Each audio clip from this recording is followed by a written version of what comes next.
ibadah yang lain daripada yang lain.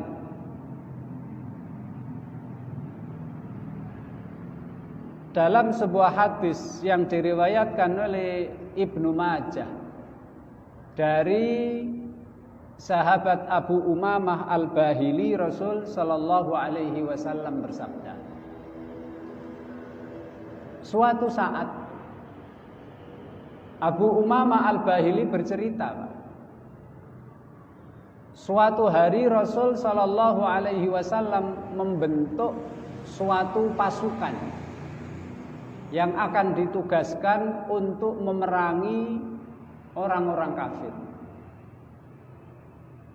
Salah seorang sahabat yang bernama Abu Umamah Al-Bahili datang kepada Nabi, dan dia minta izin kepada Nabi untuk ikut serta dalam pasukan tersebut.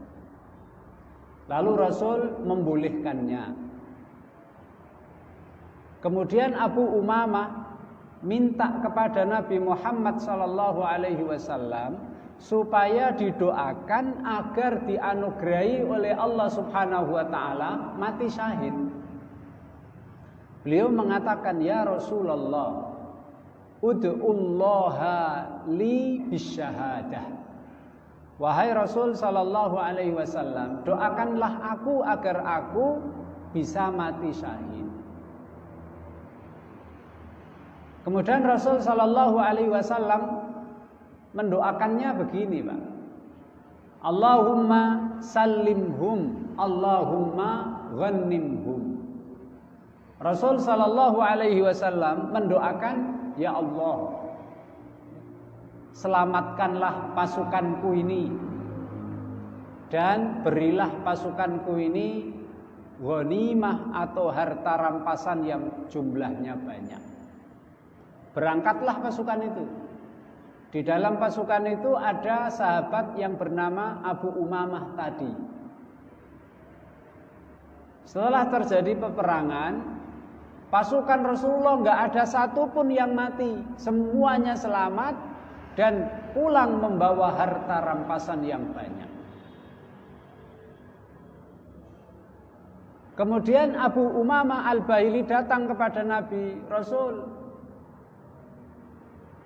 kan Rasul mendoakan kami agar kami selamat dan pulang membawa harta rampasan yang banyak. Sehingga kami tidak bisa mati syahid, Rasul. Saya nggak bisa mati syahid. Karena Rasul doakan agar saya selamat dan dapat harta rampasan yang banyak. Dan itu terjadi 3 kali. Kemudian Abu Umamah Al-Bahili setelah sampai 3 kali dia ikut perang melawan orang-orang kafir dan selalu didoakan oleh Rasulullah agar selamat, akhirnya dia selamat terus, tidak mati syahid. Kemudian Abu Umamah Al-Bahili minta kepada Nabi Muhammad sallallahu alaihi wasallam sebuah wasiat. Ya Rasulullah, dullani ala amalin yudkhilunil jannah.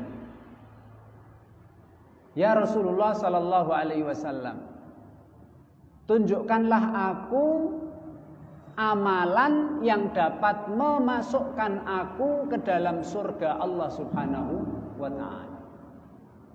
Maka Rasul sallallahu alaihi wasallam menjawab, alaika bis-shaumi fa innahu la misla lahu.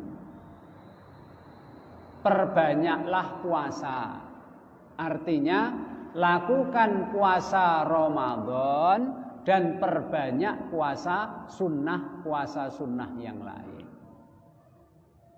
Fa innahu la misla lahu, karena ibadah puasa itu ibadah yang tidak ada duanya. Ibadah yang beda dengan ibadah yang lain. Bedanya di mana, Pak? Bedanya kalau ibadah yang lain kelihatan, tampak. Tapi kalau ibadah puasa tidak tampak, tidak ada yang tahu hanya orangnya dan Allah Subhanahu wa ta'ala. Ini lain daripada yang lain. Kalau orang sholat Pak, ketok sholatnya.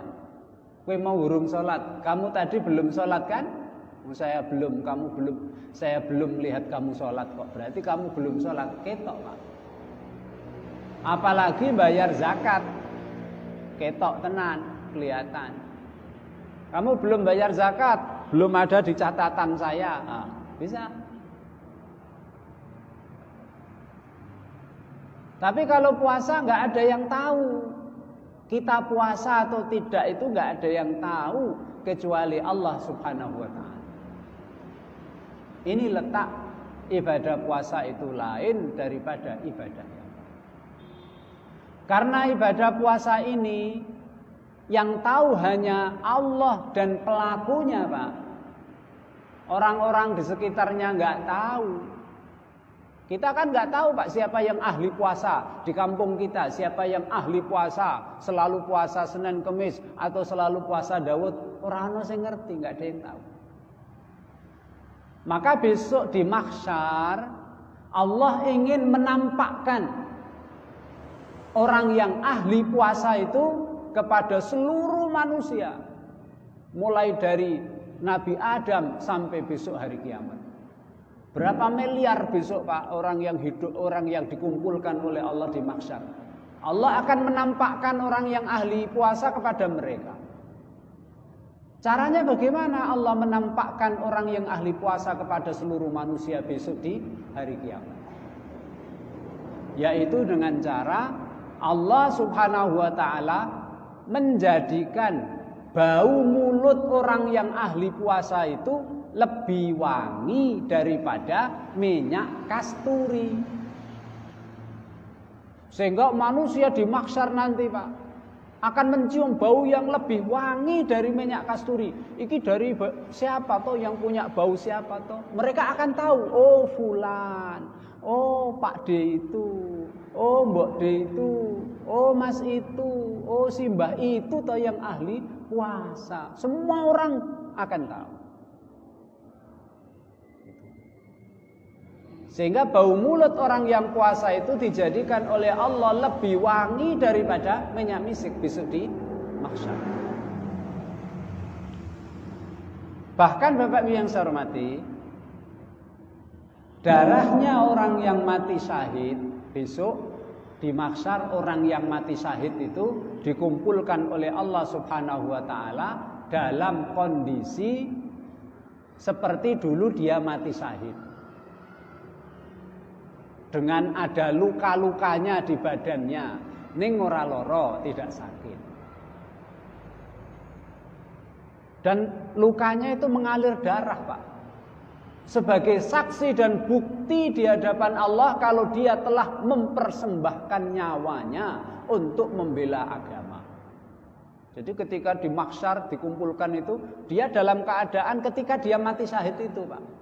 Ana sing tangane petil, ana sing tangane, ana sing sikile petil, ana sing dodone bolong kena tombak, ana sing ususe metu kena pedang, ana sing kupinge Pak nggih, kupinge petil kena pedang.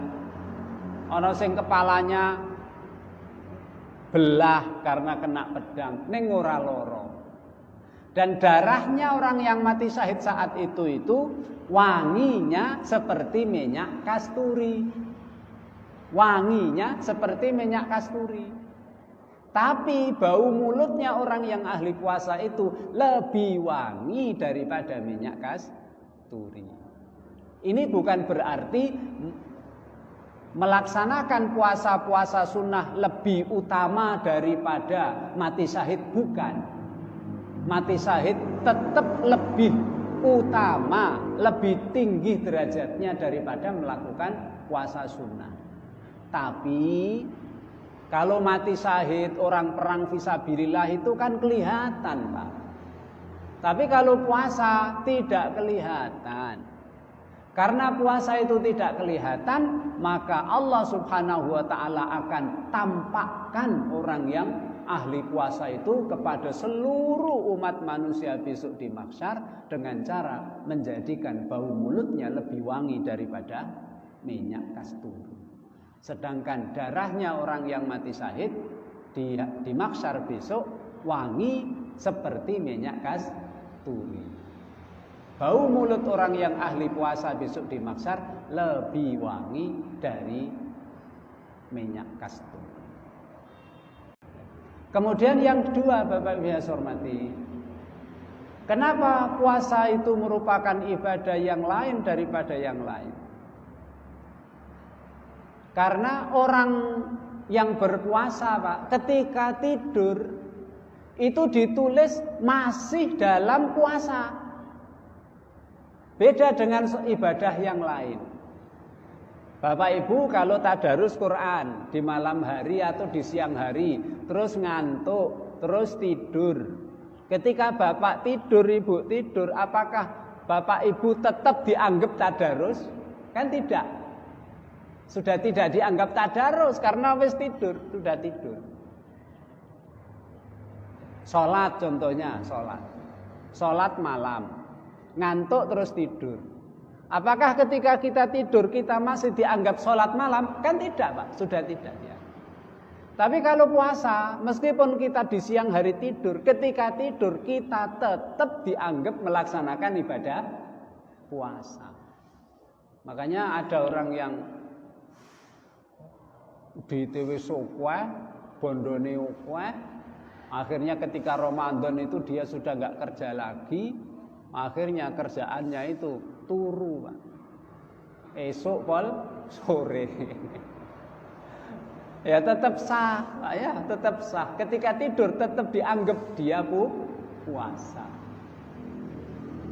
Kemudian sebab yang ketiga, kenapa puasa Ramadan itu merupakan ibadah yang lain daripada yang lain?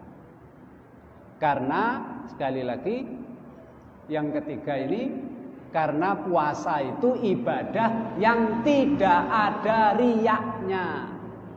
Ibadah sing tidak bisa pamer. Pamer piye? Ra iso pamer, Pak, kita nek poso iki. Enggak bisa pamer. Pamernya apa yang dipamerkan? Wong yang tahu puasa atau tidak itu hanya Allah Subhanahu wa taala. Oleh karena itu Bapak Ibu yang saya hormati, Imam Ahmad rahimahullahu taala dia mengatakan, la riya'a fis shaumi fala yadkhuluhur riya'u fi fi'lihi. Dalam melaksanakan ibadah puasa iku ora iso pamer, ora iso riya.